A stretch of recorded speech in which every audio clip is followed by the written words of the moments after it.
Lionel Messi বিশ্বকাপে সম্ভবত এই ফাইনাল দিয়ে তার অধ্যায়টা টানছেন, আর্জেন্টিনার হয়ে না, আর্জেন্টিনার হয়ে বিশ্বকাপে লিওনেল মেসির অধ্যায়টা শেষ হচ্ছে এই ফাইনালটা দিয়ে। 2006 সালে যে অধ্যায়টা শুরু হয়েছিল সেটার এত বড় একটা অধ্যায়ের চ্যাপ্টারটা ক্লোজ হচ্ছে আজকে, যেটা অনেকে বলেছিলেন 2014 সালে তিনি যখন বিশ্বকাপ জিততে পারেন নাই সেখানেই শেষ হয়ে গেছে।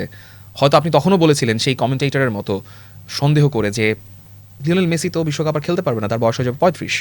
2022 সালে হি প্রুভড এভরিওয়ান রং। 2026 সালে এসে তিনি আবারও সবাইকে ভুল প্রমাণ করেছেন, এবং যেটা সবাই বলতে চান যে অমরত্বকে অমর করার একটা মিশনে লিওনেল মেসি নেমেছেন। মানে এমিলি ভাই, আমি একটু আপনার কাছে জানতে চাই যে লিওনেল মেসিকে আপনি যখন প্রথম দেখছিলেন এবং এখন এই যে এতগুলো বছর পর, মানে কোনো ধারণা কি বদলাইছে, বা আপনি প্রথম সেই লিওনেল মেসিকে আপনার দেখা এবং এখনকার লিওনেল মেসিকে দেখার মধ্যে আপনি কি এক্সাইটমেন্ট ফিল করেন, মানে কি মনে হয়? বিশ্বকাপ দেখুন বায়োস্কোপ প্লাসে, সব নেটওয়ার্কে, সব ডিভাইসে। প্রথমত আসে আপনি যেটা বলছেন যে কোনো ধারণা পাল্টাইছে কিনা, মেসিকে আমি যত দেখি, মানে যতদিন দেখি বা যেদিনই দেখি প্রত্যেক দিনই ধারণা পাল্টায়। বিকজ লিওনেল মেসিকে নিয়ে সারা পৃথিবীর যত ফুটবল পণ্ডিত আছে বা যারা সাবেক ফুটবলার আছে তারা সবাই কিন্তু ছোট ছোট কমেন্টস দিয়েছে। হ্যাঁ, বিকজ সে তার ওই জায়গাটা কিন্তু অলরেডি তৈরি করে ফেলেছে। সো লিওনেল মেসিকে নিয়ে যদি কথা বলে, আপনার জন্য প্রথম আমি যখন 2006 ওয়ার্ল্ড কাপে আমি লিওনেল মেসিকে প্রথম দেখি, এরপরে তো বার্সেলোনায় তাকে রেগুলার দেখি আর কি। তার প্রাইম টাইমটা তো শুরু হয় 2006-এর পর থেকে।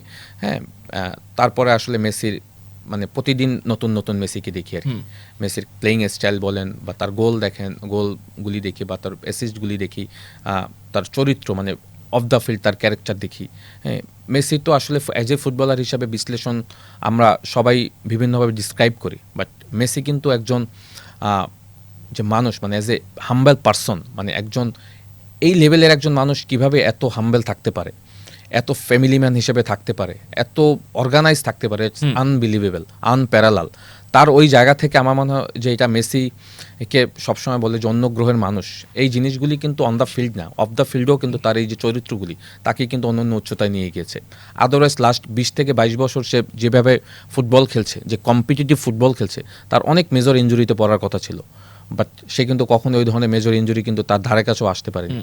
বিকজ তার এই মেনটেনেন্স, এই ডিসিপ্লিন, তার এই সততা, তার এই অনেস্টি, তার এই হাম্বেলনেস, সব কিছু মিলিয়ে আমার কাছে মনে হয় যে মেসি সারা পৃথিবীতে একটা রোল মডেল হিসেবে তৈরি হয়েছে, যাকে আমরা দেখে অনেক কিছু শিখছি, প্রতিনিয়ত শিখছি, ইন ফিউচারও শিখব। আর যদি টোটাল মেসির কথা বলেন, আমি বলবো যে মেসি ইজ আনপ্যারালাল। তার ফুটবল পারফরমেন্স নিয়ে আসলে আমি কখনো বেশি কথা বলি না, বিকজ এইটা আমাদের বলার ওই ক্ষমতাও আমাদের নেই। বিকজ প্রতিনিয়তই সে যেভাবে ক্ষমতা যদি থাকে আপনারই আছে, আমাদের চেয়ে সবচেয়ে বেশি না, বিকজ আপনি যেটা বলছেন 2014 ওয়ার্ল্ড কাপ হারার পরে মেসি যখন ওয়ার্ল্ড কাপের দিকে তাকিয়েছিল, আমার কাছে লাস্ট 100 বছরের সব থেকে বড় মুভমেন্ট যদি বলেন বা একটা ছবি যদি বলেন, যে ওয়ার্ল্ড কাপের দিকে তাকিয়েছিল, মানে এটা যে কতটা ইমোশনাল টাচ ছিল, মানে it's unbelievable. Eventually 2022 world cup ধরার পরও তার ট্রফি সেলিব্রেশনটাও আমার কাছে মনে হয় যে ওইটা টাচ করতে পারেনি, যে 2014 ওয়ার্ল্ড কাপ হারার পরে যে ট্রফিটার দিকে আপনার ওই মোমেন্টসটার কথা মনে আছে কিনা আমি জানি না, যেটার দিকে সে তাকিয়েছিল। সো এই ইমোশনগুলি কিন্তু মেসি নিজেই তৈরি করেছে। হ্যাঁ, সো অনেকে হয়তো আর্জেন্টিনাকে ফলো করে না বা পছন্দ করে না, বাট মেসিকে ভালোবাসে সারা পৃথিবীর সব মানুষ। পৃথিবী যদি 800 কোটি মানুষ থাকে বা 1000 কোটি মানুষ থাকে, সবাই এখন মেসি একটা ওই ইমোশনটা সে তৈরি করে নিয়েছে। মেসি আসলে একটা ইমোশনের জায়গা, মেসি একটা ইমোশনের নাম। হ্যাঁ, বিকজ মেসি হারলে সবাই কাঁদে। হ্যাঁ, সো এটা আমার মনে হয় যে সেই জায়গাটা সে প্লেইং স্টাইল দিয়ে বা তার ফুটবল কারিশমা দিয়ে তৈরি করেছে। সো মেসিকে নিয়ে আমি বলতে গেলে আমি বলবো যে এই 39 বছর বয়সে এসেও সে যেভাবে পারফর্ম করছে, দলকে ডেলিভার করছে, এখনও দলের মেইন ম্যান হিসেবে খেলছে, এটা তো আসলে আমি আর কি বলবো, মানে আমার আসলে ওই বলার ভাষাটাই আমি হারিয়ে ফেলেছি। Because I am very much emotion about Messi সবসময়ের জন্য, এবং আমি একটা সময় হয়তো কাঁদবো যখন মেসি আসলে টোটাল ফুটবল থেকে রিটায়ারমেন্টে যাবে। ওই সময়টা আমি হয়তো মানে আমি ওই সময়টা কীভাবে ফেস করবো বা ওই সময়টা আমি কীভাবে আসলে নিজেকে হ্যান্ডেল করবো, সেই সময়টা হয়তো আমি আসলে মানে আপনাকে কীভাবে ডিসক্রাইব করবো, অ্যাজ এ প্লেয়ারের পার্সপেক্টিভ থেকে আমি ওই জায়গাটা হয়তো মেনে নিতে পারবো না। মেসি যেদিন সব ধরনের ফুটবল থেকে রিটায়ারমেন্ট করবে, ওই দিনের জন্য মনে হয় আমরা কেউ প্রস্তুত না। রাইট, ওই দিনের জন্য আমরা কেউই প্রস্তুত না। আর্জেন্টাইন ফুটবলে সাফারিং বলে একটা খুব মানে কথা আছে, যে they suffer and they suffer with the entire universe, যারা আর্জেন্টিনার সমর্থক, যেটার একটা বড় অংশ বাংলাদেশ, লিওনেল মেসি আপনাকে কতটুকু সাফার করাইছে? এইটা আসলে মানে প্রথমত শুরু হয়েছে তো আর্জেন্টিনার সাফার দিয়ে, মানে আর্জেন্টিনা সাফার করাইছে যখন মেহুল ভাই যেটা বললেন যে মেসি যখন ধরেন আসে নাই, মানে আমি ফার্স্ট হচ্ছে মানে খুব ছোট যখন আর্জেন্টিনা ফ্যান, যে লাইক 2004-এর কোপা আমেরিকা, 2005-এর কনফেডারেশন কাপ দুইটাই হারলো, 6-এ ওই রকম একটা টিম, মানে রিকুয়েলমে থেকে শুরু করে মেসি আসছে, সেমিফাইনাল কোয়ার্টার ফাইনালে বাদ পড়ে গেল। ফার্স্ট ম্যাচটা ছিল সার্বিয়ান মন্টেনেগ্রোর সাথে, একটা গোল একটা অ্যাসিস্ট। খুব ছোট মানুষ ছিলাম, জাস্ট একটু মনে হয়েছে যে এই প্লেয়ারটার স্পিড অনেক, এরকম একটা মনে হয়েছে যে ধুপধাপ বের হয়ে যাচ্ছে, এরকম একটা খেলা যতক্ষণই ছিল 20-30 মিনিট খেলা। এরপরে যখন কোয়ার্টার ফাইনালে নামালো না হোসে পেকারম্যান, খুব গালাগালি করলাম যে কেন নামায় নাই, মেসির মতো একটা প্লেয়ার আছে, হুলিও ক্রুজকে নামাইলো। এরপরে যেটা হইলো, একটু বড় হয়েছে, 8-9-এ পড়ি, বাসা থেকে ওই যে রাত জেগে টিভি দেখার অনুমতি মিলছে, বার্সেলোনা, রিয়াল মাদ্রিদ সবাই ওখানে খেলে। তো পুরো ব্যাপারটা হয়ে গেল কি যে লাইফের সাথে আর কি, যে ধরেন কলেজ লাইফ, ইউনিভার্সিটি লাইফ শেষ করে ফেললাম, বৈবাহিক জীবন, সব কিছু মিলে মানে প্রত্যেকটা কানেকশনের সাথে, মানে ধরেন আমার একটা ফ্রেন্ড, এই যে রিসেন্টলি হচ্ছে আমার একটা ফ্রেন্ড ইউএসএ চলে গেছে, তো ওর জন্মদিনে আমরা এখান থেকে ওকে গিফট পাঠাইছি ধরেন। তো হিসাব করে দেখলাম যে ওর সাথে আমার যতগুলা রিকল করা যায় স্মৃতি, সবই হচ্ছে যে ওয়ার্ল্ড কাপ রিলেটেড কোনো একটা মানে মেসি রিলেটেড কোনো কিছু, যে 14 ফাইনাল আমরা ইউনিভার্সিটি একসাথে দেখছি জগন্নাথ হলে, হারলাম। 18-তে আর্জেন্টিনা কোয়ালিফাই করতে পারছে না, লাস্ট ম্যাচে মেসি হ্যাটট্রিক করলো, আমরা সারা রাত হলে হচ্ছে, এবং ভোরবেলা গিয়ে দেখি যে হলের টিভি রুম বন্ধ, যে সামহাও ওই দিন টিভি রুম খোলা নাই, আমরা সারা রাত 3টা ফ্রেন্ড মিলে জেগেছিলাম। এরপরে রুমে আসতে আসতে আর্জেন্টিনা অলরেডি 1 গোল খেয়ে গেছে, তারপরে মেসি হ্যাটট্রিক করলো। যে এই যে লাইফের সাথে কানেকশন, এবং 14 ফাইনালের পরে আমার যেটা মনে আছে, আমি তো হল থেকে খেলা দেখে বাসায় যাচ্ছি, তো আব্বা হচ্ছে সরকারি চাকরি করে, আব্বা সকাল 8টার দিকে হয়তো অফিসের জন্য বেরোবে। এই যে সাফারিংসের কথা বললেন, আব্বা হচ্ছে বের হয়েছে বাসা থেকে, আমি ঢুকতেছি, মানে আমি আব্বার চোখের দিকে তাকাইছি, আব্বা হচ্ছে আমার চোখের দিকে তাকাইছি, আমাদের যা বোঝার দুজনের বোঝা হয়ে গেছে। উনি আর্জেন্টিনা ফ্যান, উনি ম্যারাডোনা ফ্যান, আমি মেসি ফ্যান, আমাদের মধ্যে আর কোনো কথা হয় নাই, বাট মানে ওই যে পেইনটা যে আমরা শেয়ার করছি, ওই জাস্ট ওইটুকু বোঝা হয়ে গেছে। এবং এরপরে তো ধরেন পেইনের কোনো শেষ নেই, বাট মানে 21 থেকে কোপা আমেরিকা থেকে যেটা হইলো, এরপরে 22 সাফারিংস, আসলে মানে ওই যে নো পেইন নো গেইন, এটা মনে হয় আর্জেন্টিনা আসলে বারবার বোঝায় আমাদেরকে। সব সাফারিংয়ের চামড়া তুলে নিয়ে নতুন করে প্রলেপ লাগাতে যদি ওস্তাদ থাকে, সেটা আর্জেন্টিনা অন্যতম। এবং মানে যারা ভক্ত রয়েছেন এখানে, এমিলি ভাই, সাবির ভাই বসে আছেন, এবং লিওনেল মেসি, আমরা একটু মানে মানুষের এক্সপিরিয়েন্সটা একটু শেয়ার করি, তারপর একটা ছোট করে কথা বলে আমরা শেষ করে দিব। সেটা হচ্ছে জাহান ইশরাত বলছেন, I believe they will win today because god is fair to people who deserves and Messi story deserves a good ending. Gamer মামা বলছেন, ছোটোবেলা থেকে বড় হওয়া 3টা নাম দিয়ে, পেলেই, মেসি আর নেইমার, এই বিশ্বকাপে ছোটবেলা থেকে জানা সব হিরোর বিদায়। মেসি সেই মানুষ যে ব্রাজিলের সাপোর্টারকেও আর্জেন্টিনাকে ভালোবাসতে শিখিয়েছে, বিশ্বকাপ মেসির হোক।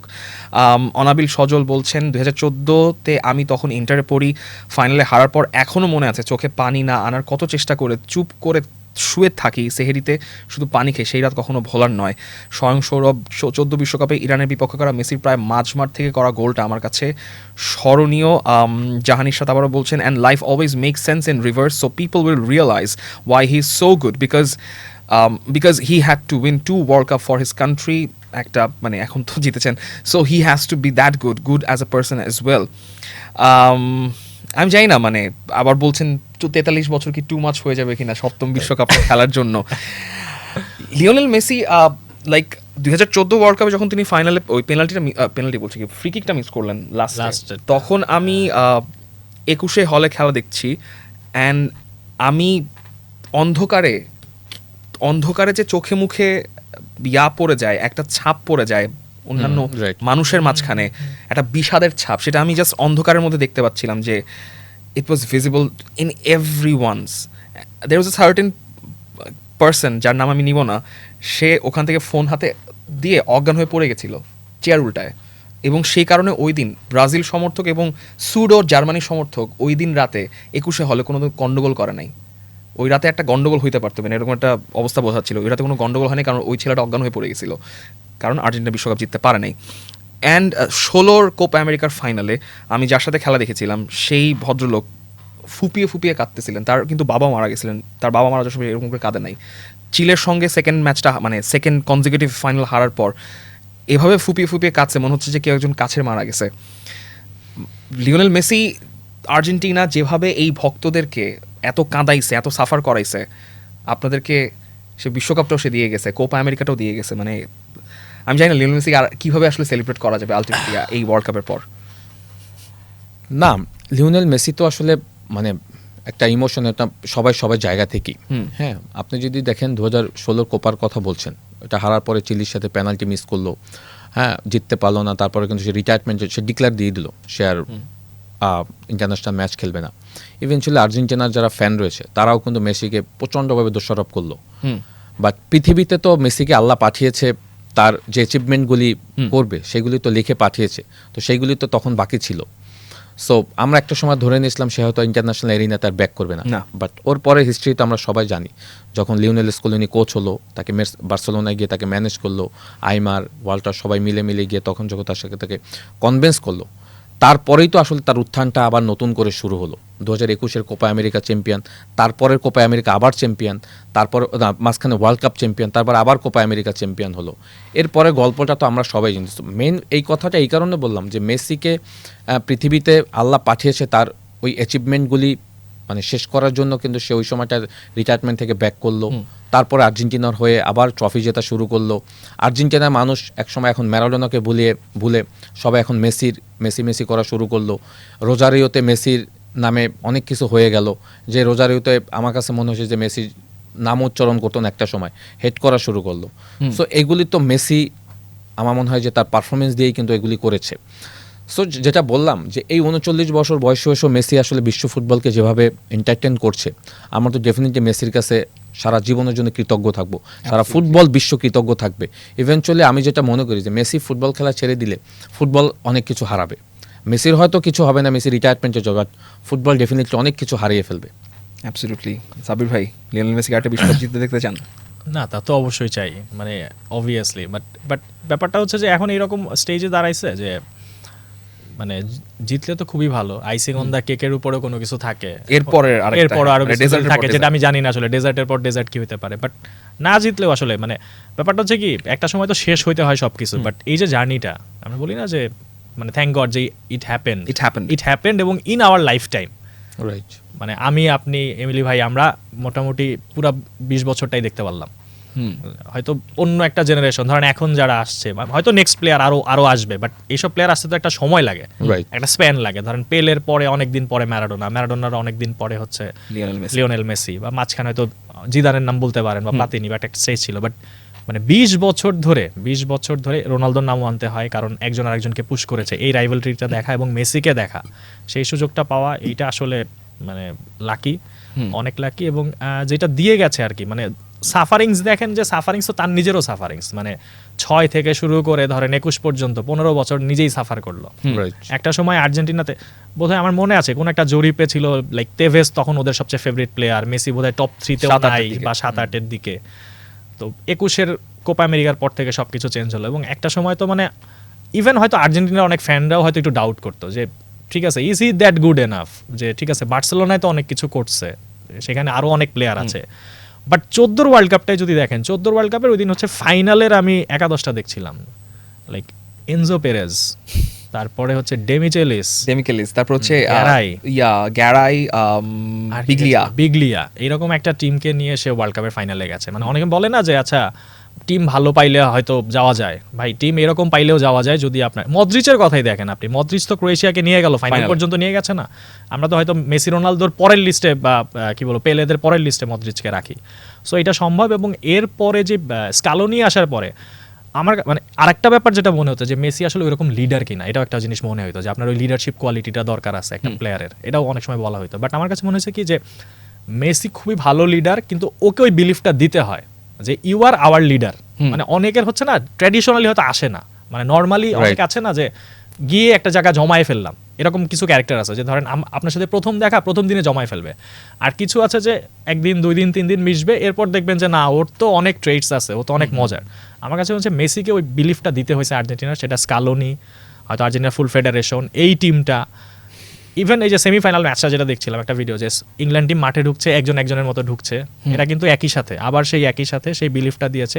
এবং এই ফাইনাল ম্যাচের আগেও যে মেসেজটা দিয়েছে যে শিরোপা জিতি কি না জিতি এটা ইম্পর্টেন্ট না, ইম্পর্টেন্ট হচ্ছে অভিযান। আমরা মানে 12 বছরের মধ্যে 3টা ওয়ার্ল্ড কাপ ফাইনাল খেলছে, সো রেজাল্ট যাই হোক এটা তো কেউ কেড়ে নিতে পারবে না, রেজাল্ট যাই হোক, যে এই যে জার্নিটা এই যে উন্মাদনাটা দেখেন, আর এই যত কিছু হোক, কন্ট্রোভার্সি হোক, যা কিছু হোক, সব কিছু মিলে এই ওয়ার্ল্ড কাপে সবচেয়ে বেস্ট আপনাকে এন্টারটেইনমেন্ট যদি চিন্তা করেন যে স্পোর্টস একটা এন্টারটেইনমেন্ট, সবচেয়ে বেশি এন্টারটেইন কে করছে? Obviously Argentina. সব দিক দিয়ে মাঠের খেলা, মাঠের বাইরের খেলা, মেসির পারফরমেন্স। এবং এমিলি ভাইয়ের সাথে আমি পুরোটাই একমত যে প্রতি ম্যাচে এই লোকটাকে মনে হয় নতুন করে কিছু দেখছি। মানে ওই যে ডান পায়ের ক্রস, এটা আমি আসলে এখন আমি বিশ্বাসই করতে পারতেছি না যে 5টা 6টা, 1টা 2টা প্লেয়ার মানলাম, মানে ড্যান বার্নও আছে ওখানে 6 ফিট 7 ইঞ্চি, মানে মেসির ডাবল একটা হাইটের একটা লোক। লাউতারও তো কত 5 ফুট 9 10 ইঞ্চির, 5 ফুট 9। হ্যাঁ, তাইলে সেখান থেকে তো এই প্রতিনিয়ত যে কি বলবো, মানে ফুটবলের তো ধরেন ফ্রি স্টাইল দেখি, কত কিছু দেখি আমরা, বাট স্টিল এর মাঝখানেও ম্যাচ সিচুয়েশনে ওই রকম একটা সিচুয়েশন 90+2 মিনিটস ওই নার্ভ রেখে ওইভাবে একটা নতুন একটা এক্সপিরিয়েন্স দেওয়া, এইটা জানি না, মানে মেসি ছাড়া আর কেউ পারতো হয়তো, যারা ম্যারাডোনা পেলের ক্ষেত্রে হয়েছে। আমি আমার লাইফ টাইমে আসলে মেসি ছাড়া আর কাউকে দেখি নাই। লিওনেল মেসির ক্যারিয়ারটাকে 3টা মোমেন্ট দিয়ে খুব ভালোভাবে ডিফাইন করা যায়। হি হ্যাজ সিন ড্যামনেশন, চিলের সঙ্গে ওয়ার্ল্ড কাপের ফাইনাল, কোপা আমেরিকার ফাইনাল হারার পর যে শূন্য দৃষ্টিতে তিনি তাকিয়েছিলেন, সেটা তাকে তার একদম সর্বনিম্ন পর্যায়ে নিয়ে গেছিল। তারপর আপনি চিন্তা করতে পারেন 2022-এর ওয়ার্ল্ড কাপের ফাইনালটা উঁচিয়ে ধরা, যে রিলিফ না, সেটা ছিল উদযাপন। আর ঠিক মাঝখানে হচ্ছে রিলিফটা, সেটা ইংল্যান্ডের ম্যাচে যেই লাস্টের দিকে, that is something that defines the career of Lionel Messi, আর্জেন্টিনার ক্যারিয়ার অফ লিওনেল মেসি।